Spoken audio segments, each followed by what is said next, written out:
I'm honored to be standing here tonight as best man for my best friend and my own best man at my wedding. I've said before that Neil and I have known each other since before either of us were born. As our families became closely tied, when our eldest brother were very young and then themselves became best friends. Neil was a couple of years my junior, and so in the very early years, I was better friends with his sister Sophie than I was with him. A couple of years makes a great deal of difference when you're there. I don't know exactly when Neil became my best friend, but that in a certain way speaks for itself, as we were both so young that it is simply a memory from my very early youth. Since that day, whenever it was, Neil has been a steadfast, trustworthy, and empathetic friend. Growing up with Neil meant a lot of time spent playing in the woods at each of our homes, building forts, catching crayfish in the Sugar River, swimming and ice skating on my family's pond, camping, and hiking a mountain at least once a year for one of the Orzecheski's birthdays. Playful wrestling with each other as kids may have been our first introduction into direct athletic competition. Since I first had to compete with Neil athletically, it's been very difficult to keep up, as I'm sure all of his old frisbee colleagues know. Neil and I were on the Nordic and Alpine ski teams together in high school, as well as the track team. I don't believe that we shared any events in track, which spared my ego to some degree. Just last weekend, Zoe's brother Max spent the night in my childhood bedroom and commented to me that he was impressed by my MVP award that I had received for Nordic skiing when I was a sophomore. I had to inform him that the only reason I had been given that award was because even though Neil was competing on the high school team alongside me and beat me in every race, he was only in 8th grade and was therefore ineligible. Neil has always been a magnetic person. When I was in high school and he was homeschooled, I have several distinct memories of him introducing me to my classmates that I never met.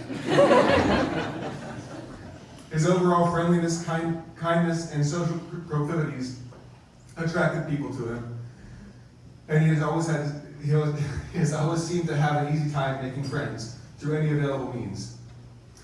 Being homeschooled likely made this more difficult, but the fact that he had a full beard at 14 and looked like he was in his 20s may have helped. As I moved on to college, I would mostly see Neil over breaks, but it's always been the simplest thing to reconnect to him after time apart. When he moved on to college, we very much enjoyed visiting each other and meeting each other's new friends, just as our brothers had before us. Neil's college time was, for the most part, aggressively academic, as he chose the difficult path of achieving 2 bachelor's degrees in computer science and electrical engineering in just 5 years, through a partnership between Clark and Columbia. Neil's academic skills match those of his social and athletic skills in a way that shows very well his well-roundedness.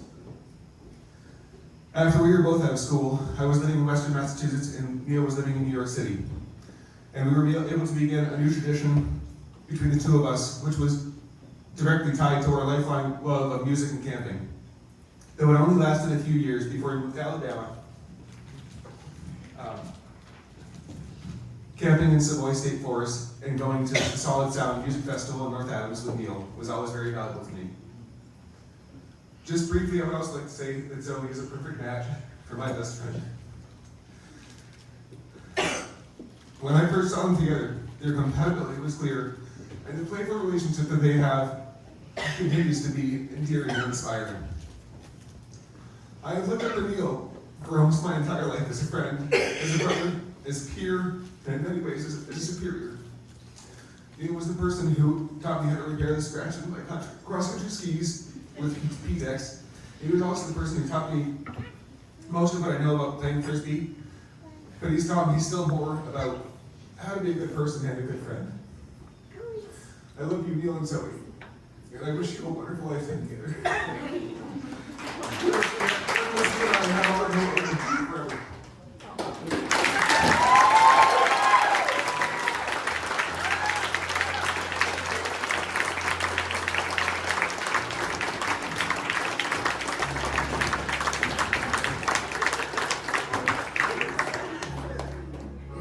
Next up, please welcome our maid of honor, Augusta.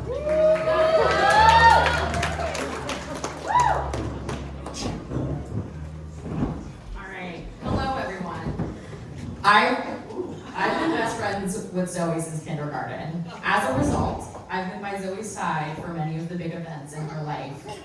I was at her side when she developed her first crush at roughly 8 years old. Coincidentally, he was also my first crush. It was for Mr. Green on the computer game version of Clue. He was tall, dark, and handsome. He played as Mrs. Scarlet, and the goal of the game was not to win, but to get in the same room as Mr. Green. I've been by her side for moments I really should not have been. One day when we were 15, I was at home, minding my own business, when Zoe burst in and declared that she was going to break up with Elliot. About 20 minutes later, I stood approximately 20 feet away, still in their line of sight, at the Weston Public Library as she broke his heart forever. Elliot, to this day, has never dated another girl.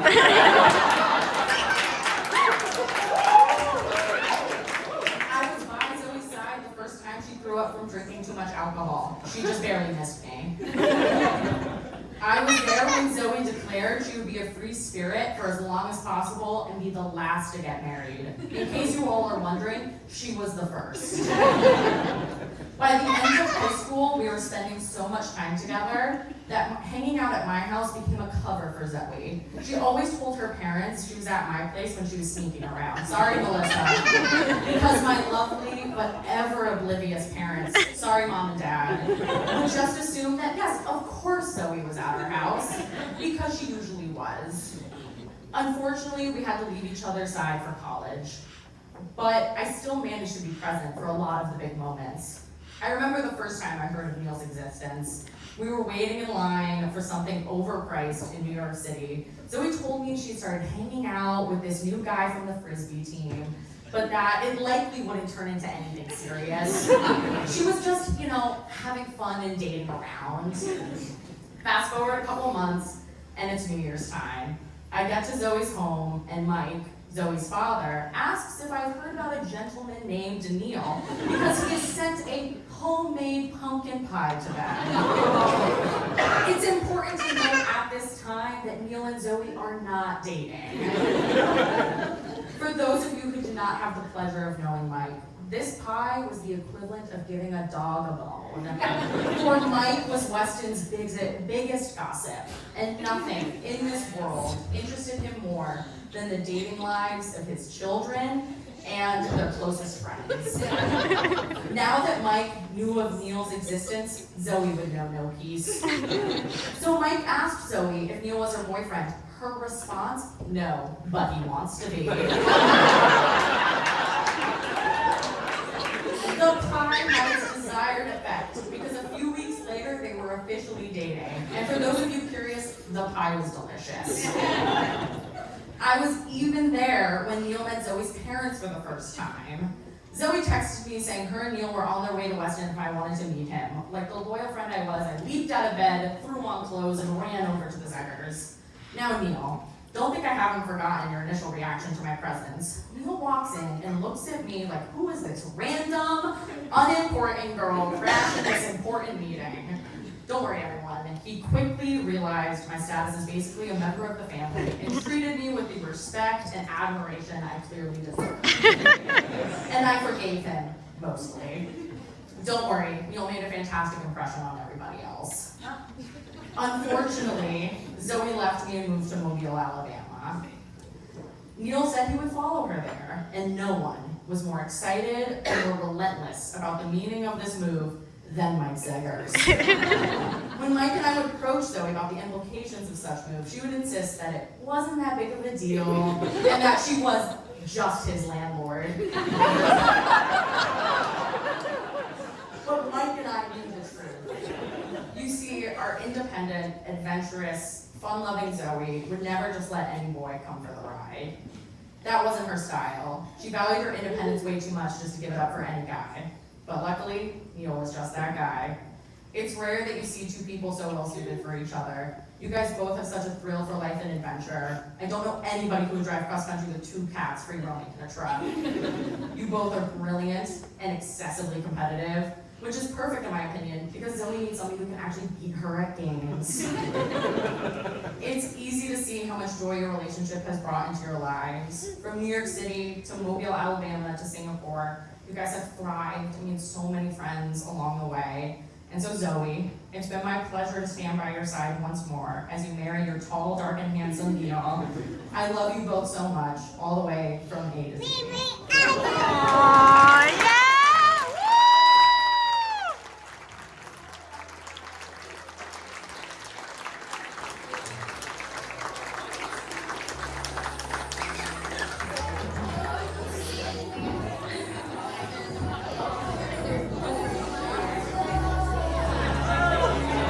And finally, please welcome